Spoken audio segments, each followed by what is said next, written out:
Here is the good news for those who want to see Oregon win a national championship this year.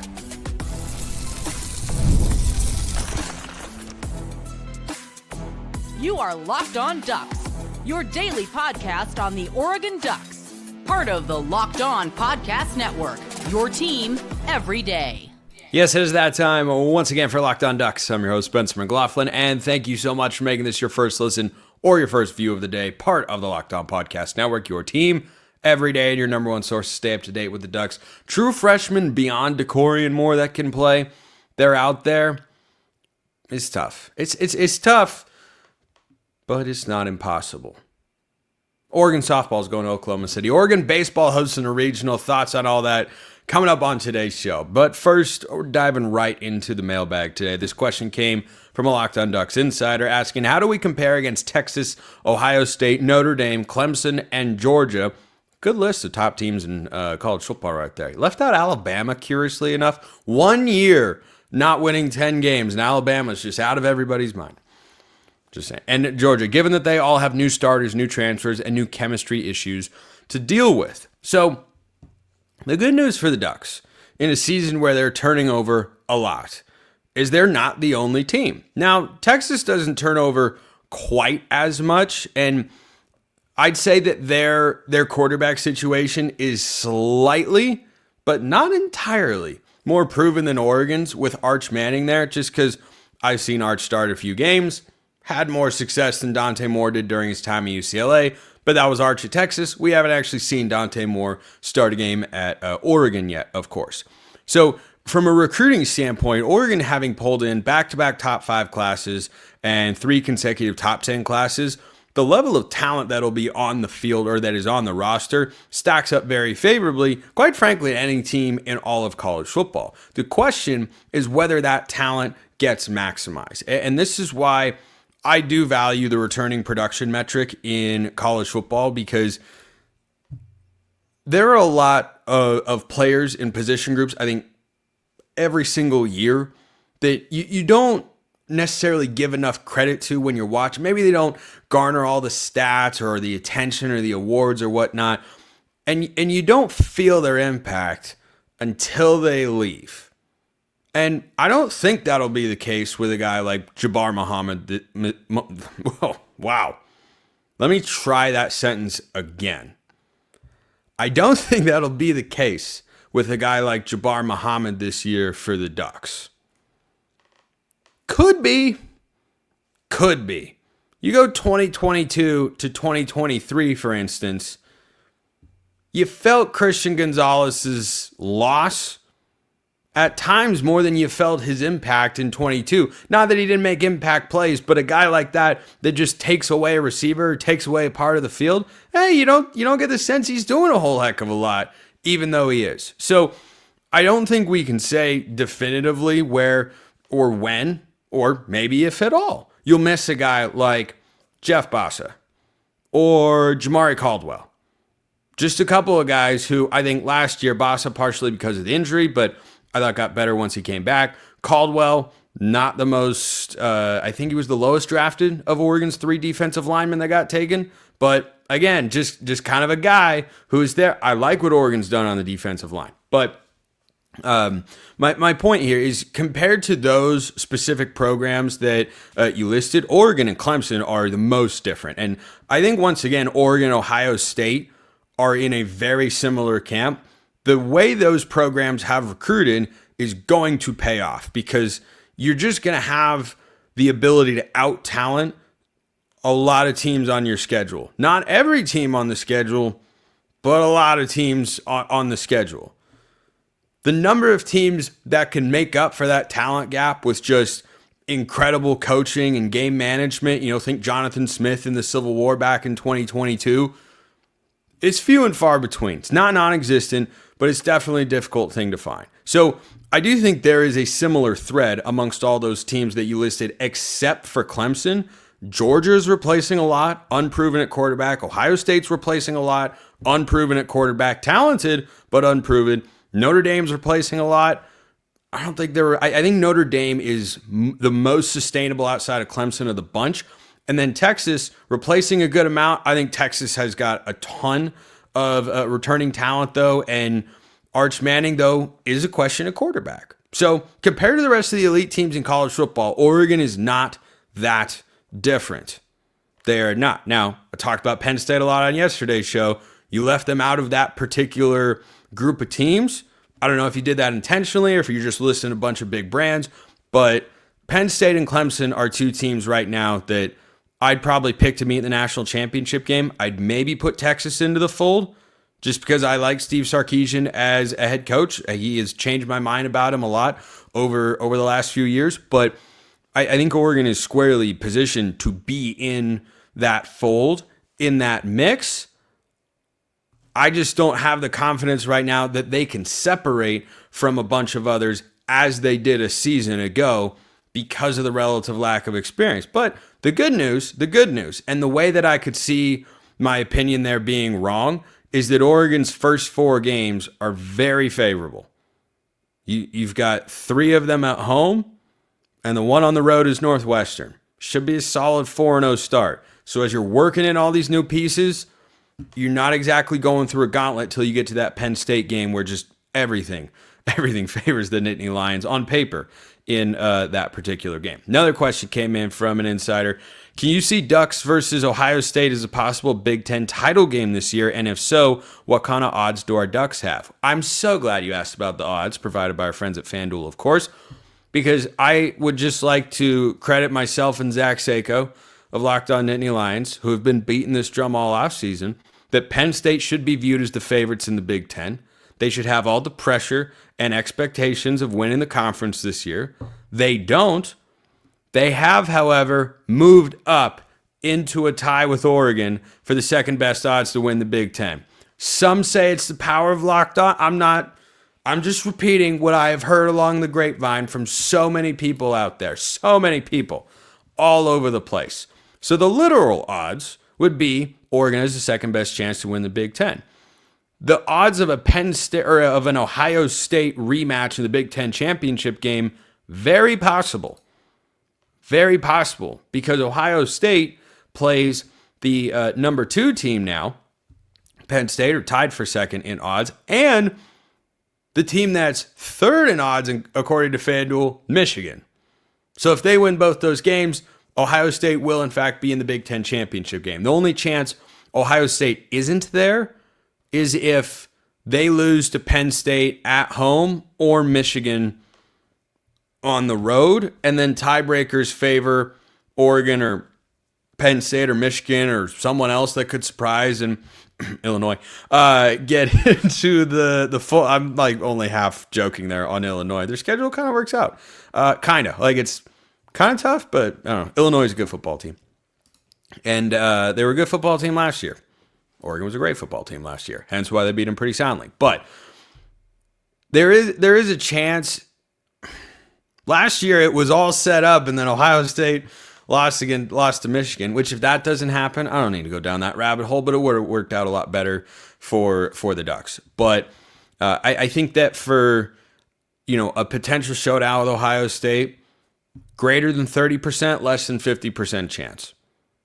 Just because Oregon's schedule works out in a really favorable fashion. It does. That's why their win total is 10.5, which is tied for the highest in all of college football. So let me know your thoughts about where Oregon sits nationally in the comments below. Their S&P Plus ranking, by the way, according to ESPN's Bill Connolly and his metrics over there, 7th in the country. That's probably about where I would have them if I put together a preseason top 25, which I could one day. Are true freshmen beyond Dakorien Moore going to play? They certainly will have the opportunity. It is going to be tough. First, this episode brought to you by Monarch Money. Do you ever check your bank account and wonder, where did all my money go? Between dining out, online shopping, and entertainment, it's easy to lose track. That's where Monarch Money comes in. Your personal CFO giving you full visibility and control over your finances. Monarch Money is not just a budgeting app. It's a complete financial command center. You can track all your accounts, investments, and spending in one place. So you stop just managing your money and you start actually building wealth. All-in-one convenience is what they're all about to help you take off like a rocket ship. Instead of juggling multiple apps, you can use Monarch to check your finances, track spending, and even plan long-term goals. all in the same place. Take control of your finances with Monarch Money. Use code LOCKEDONCollege at monarchmoney.com for 50% off your first year. That's a good deal. monarchmoney.com, code LOCKEDONCollege for half off your first year. Check them out at monarchmoney.com. All right, before I get to the true freshman impact question, did want to touch on this note that came in from Zaheem. He said, in an interview with Kenyon Barner, Mateo said Devin Jackson is injured right now. Thoughts? Yeah, he didn't play in the spring game, I don't believe. This is not something that we need to concern ourselves with for two reasons. Number one, not expected to be a serious injury. Number two, he's an incredibly experienced guy. I worry more about injuries that are, number one, serious, or number two, happen to guys that would like to be able to go through spring ball. I know what Devin Jackson is as a player. He's a good football player. He can still improve. Everybody always can. But overall, that's one of Oregon's two starting linebackers. It's something to keep in the back of your mind. If it were to, flare up again during fall camp, then perhaps you'd really be calling upon a young guy. I would think Jerry Mixon is the answer there as the number 3 linebacker to step up and start alongside Bryce Betcher. But I think that overall, my concern level is about a 3 out of 10 right there. So let's get to this one. These questions also came in from Locked On Ducks Insiders. You can become one too. Link in the description below. You can get a free 14-day trial. You get priority mailbag access and a bunch of other perks too. Question: which true freshman besides Dakorien, good caveat there, will make an impact? Dakorien Moore, of course, he's going to have some role in the Oregon offense. It's just a question of how big. How quickly does he get acclimated? He looks acclimated. He looked the part in that spring game. Not the big stats, but I think he looks really, really good. So, besides Dakorien Moore, I think the best places for true freshmen to see the field would be on the defensive side of the ball. Because the offensive recruits, I like Oregon's recruiting class a lot in 2025. Obviously, numbered 5 in the country, back-to-back top 5 classes. They've never done that before. I will say it's slightly ballooned with the Jaren Kiave Sangopolatele commitment. He's at Cal because that's where he was always supposed to wind up. But overall, I think the defensive haul in this class is really good. It's the best haul of defensive backs Oregon's ever had. That's where I think the opportunity is most profound. So Naeem Offord and Trey McNutt are the names that pop into my mind just because Oregon's lost their top 6 defensive backs from last year. I've talked about that a lot this offseason, and it was fun to watch during the spring game because you just didn't know who was looking good, and I think we saw a lot of playmaking there. And that was what I mean is we didn't know, as people are not at practice, and practice, media access has been really limited this year and last year, I think a bit as well. So, that was our first real glance as people that are not coaches or players to see what the young secondary look like. Kind of look like they're a bunch of dudes out there, especially Ifeoma Badegwu. But he's not a true freshman. He's a redshirt freshman. So I think that he likely is one of Oregon's starting corners. He certainly looked like one. But for true freshmen, Offord and McNutt were, two of the kind of crown jewel recruits in the defensive backfield. And you throw Brandon Finney's name into that fold as well, borderline 5-star kid from Maryland. But I think that I look at McNutt, frankly, more than Offord, because there were, reports or rumors that, Naeem Offord, he could play anywhere. He could switch safety. And Tosh Lupoy said, well, we recruited him to be a corner, so going to have him go play corner. And I was like, okay, well, yeah, that made sense. But I believe he mentioned he could play some nickel as well. That's a slot where I don't think Oregon's locked into a starter, at least from my vantage point. Coaching staff might feel differently, of course. We're not going to know until August 30th, 31st, whenever the first game of the year is against Montana State. We won't know. Heck, we might not even know then. We might not know. A lot can happen between now and then. But the opportunity to play, it's there. It's certainly a tall mountain to climb because it's not as if Oregon has been lacking for defensive back recruits in the last couple of cycles. And just talking about Trey McNutt, who had a great pass breakup on Jamari Johnson in the end zone in the spring game. I think that he's got to be able to work his way past both Kingston Lopa and maybe Aaron Flowers as well. I was not impressed with Peyton Woodyard, who came in, late last cycle from Alabama. He struggled in the spring game mightily. Maybe he just had an off day. He looked, to me, too much like what Oregon safeties have in the last couple of years, and I just would like to see a different, more athletic body type back there that can do a little bit more than what Oregon safeties have done in the last couple of years. And we all remember what happened in the Rose Bowl too. And I think McNutt can be that sort of guy. Even highly rated recruits like McNutt, who's a 5-star, or Naeem Offord, like most guys are still not ready to play as a true freshman. But I think it's easier to play on the perimeter in your first year than it is on the interior. So I'd look at Offord and McNutt because of the positions they could play. Like if Naeem Offord is, rotating in regularly at the nickel spot or even at an outside corner position, it wouldn't shock me. It really wouldn't shock me. Brian Smith, who comes on this show regularly, longtime recruiting analyst, is phenomenal with film breakdowns. It's my favorite part of bringing him on the show. He's spoken glowingly about plenty of players before.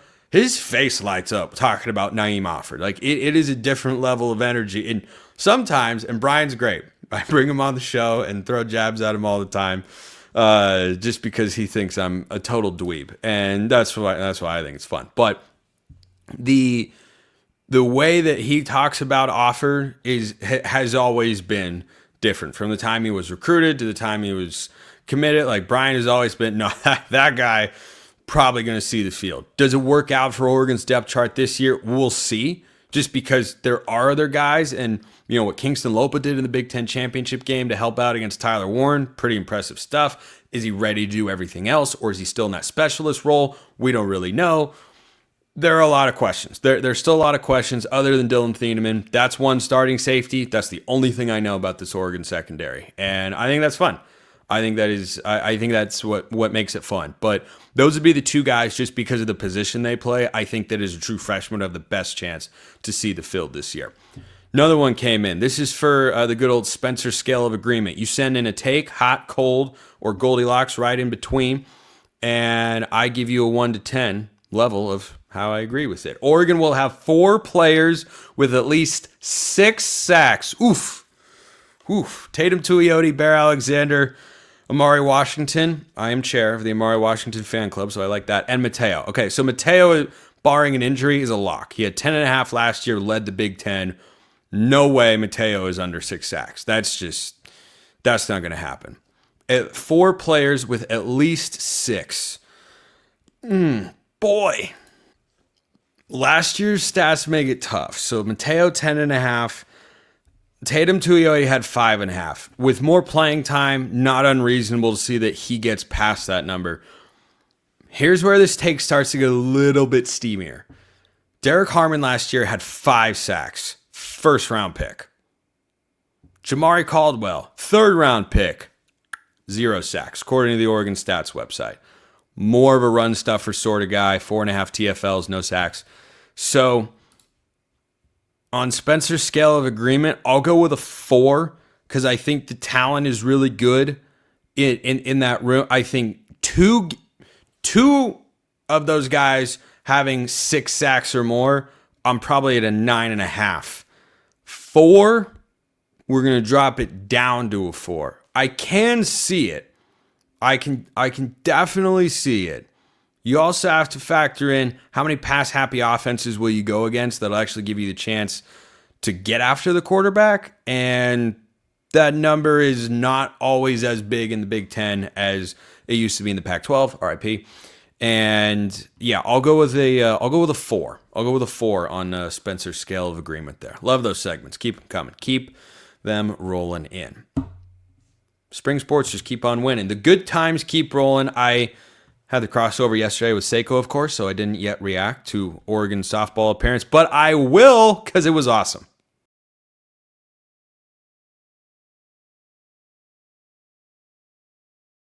$9:30 p.m. Eastern Time on ESPN2 against number 9 UCLA, Oregon softball. Then baseball.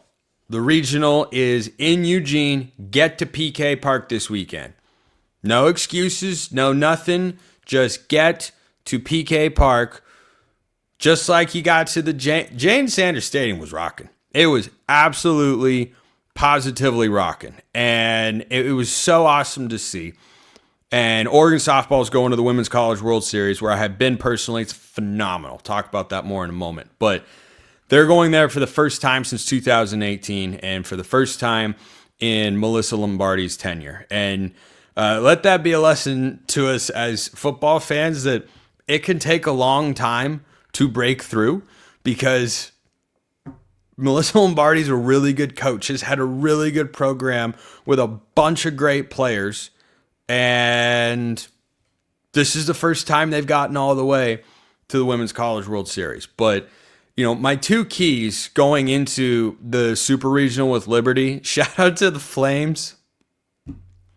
Can we play them in every postseason ever? Fiesta Bowl, not close. Men's basketball, dominant. Softball game 1 was tight, but Des Patman's a legend with another walk-off hit. So what are you going to do? What a stretch for Des Patman, Oregon legend in the athletics department. And in my mind, and hopefully in your mind too, because I don't know what the clutch award in a regional tournament or super regional for softball is, but to have the walk-off homer against Stanford to send Oregon to the super regional, and then the next game, the walk-off single to beat Liberty in game 1, come on. There's nobody else you would rather have at the plate if you're an Oregon fan in a big spot than Des Patman. There just isn't. So that was awesome stuff to see. But the second game, they beat Liberty 13-1. I mean, they play the Flames. Just play the Flames. Figure out a way. Rig the schedule, rig the postseason structure, do whatever you got to do. Just keep playing Liberty, man. Keep playing Liberty. So, Oregon baseball will not be playing Liberty. They have got Arizona, Cal Poly, and Utah Valley out of the Western Athletic Conference. Shout out the WAC and my SU T-Birds, but who do not have baseball. But that's the 4 that are in the regional starting this week. So, get to PK Park. It's great they're hosting. They got screwed because they're seated behind Oregon State, whose record is 41-12-1. Oregon's is 42-14. Oregon went 4-0 against Oregon State, still seated behind them. Brett, by the way, as annoying as that is, this is a little bit of a role reversal where Oregon is lamenting that Oregon State's brand power got them an advantage Oregon should have had or wanted. That's just the way it is. But bringing this back to softball here. 2 keys that I had going into this series. Number 1, win game 1. Did that. Oregon was up early routinely in this series. Key number 2, get Lindsey Grine going. Lindsey Grine had a stretch in game 2 of the Super Regional, and she had the eventual game-ending strikeout against the Flames, and the madness was on, and the stadium was rocking. It was awesome.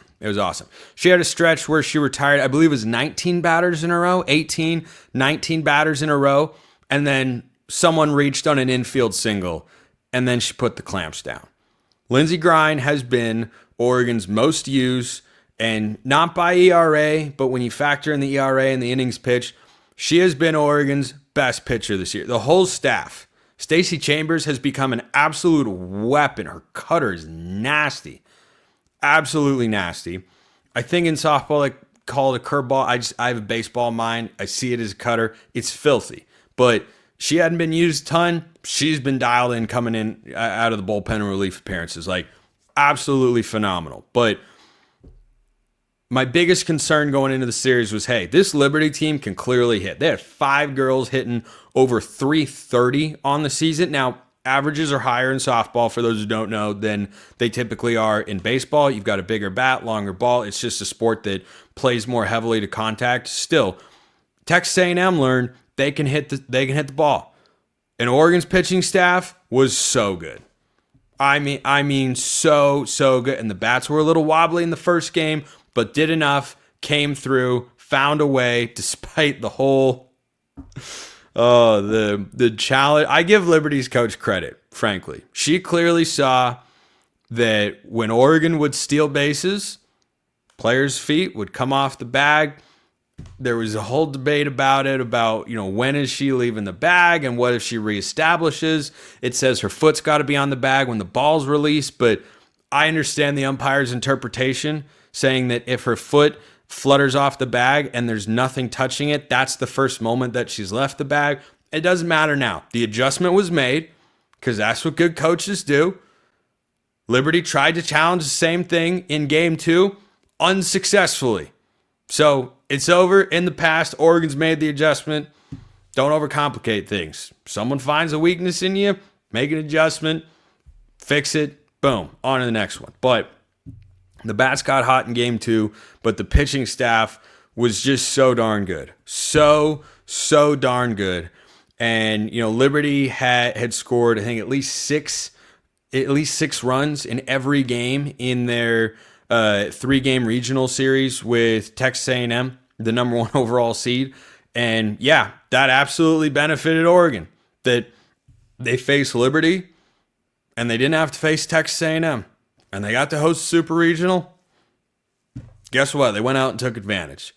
Close game in the first one, leave no doubt in the second one. So this is a big deal. Big deal. And I'm glad that so many people I've seen are, watching, engaging, all that sort of stuff, because I'm happy to, talk about football and the team and every detail of it from now until the season starts. I'm going to do that. I'm going to continue doing that. I haven't even gotten through every post-spring position group evaluation yet. We're going to get there at some point. But again, this stuff is super exciting. The team is really good. And now they go to a place that is really awesome. Omaha is probably more well known because it's college baseball, and Omaha looks fantastic. I want to go one day. Phenomenal environments. When I was living in Oklahoma, I went to the Women's College World Series the one year I was there. I'm so glad that I did. I'm stoked these girls are going to get that experience. The stadium is awesome. Needs a couple of tweaks specifically, and maybe they've made it since I've been there. I went there 4 years ago at this point in 2021. So they, needed to have a couple of tweaks about how you could see the score and the count and all that sort of stuff. But the environment is great. It is, just be prepared for this. For those of you that are unaware, if Oregon ends up playing Oklahoma, that's a road game, okay? Oklahoma Sooner fans love Sooner softball. They will pack that stadium, obviously not in the same numbers because it's smaller, but they will pack that stadium and they will cheer every bit as loud as they do for Sooner football. They are absolutely rabid. Oklahoma's a powerhouse. They're the number 2 overall seed in the country, and I think with Texas A&M's elimination, they're the highest remaining seed in the entire tournament from the regionals. And Oregon's got to play UCLA, double elimination. That's where your focus is. RIP Pac-12, forever and always. It just keeps popping back up. The good old Pac-12. Bill Walton is somewhere up in heaven smiling, and I love that. But this is such a fantastic opportunity. But I'm definitely not in the mindset of yes, it is a success to just get to this point. No, I do not believe this team has hit its ceiling. I really don't. With the way that they can pitch, commanding the zone, and the way they can swing the bat top to bottom, why not? Why not go out and win this thing? Why the heck not? But UCLA is really good. That's an incredibly strong program. They've been having a great season. No surprise there whatsoever. So I'm stoked to watch it. 9:30 Eastern, ESPN2 on Thursday. Double elimination. So if Oregon loses, their season's not done. You are on the brink. I don't have a stat in front of me. I'd imagine most teams that get to the final best of 3 series are winning their first game. But let's enjoy the ride. Let's enjoy the ride for however long it lasts. But I do not have, Oregon women's basketball this year, for instance. When they got to the NCAA tournament, I thought, you know what? I think they'll win a game. If they win 2, awesome. Don't expect them to. This is already a success. This is already a success for Oregon softball. I don't feel like their ceiling needs to be going out and, losing their first 2 games and then just be like, well, it was cool to be here. No, team's legit. They can hit 1 through 9. They can defend. They can pitch. They are top 10. They're one of the few teams in the country that are top 10 in hitting, pitching, and fielding. I think, wait for it, that's just about every metric that matters in softball, which is a great sport. So I'm here for it. Cannot wait. Talk to you about it next time. Appreciate everyone listening. I'll see you next time. Have a wonderful rest of your day, and go Ducks.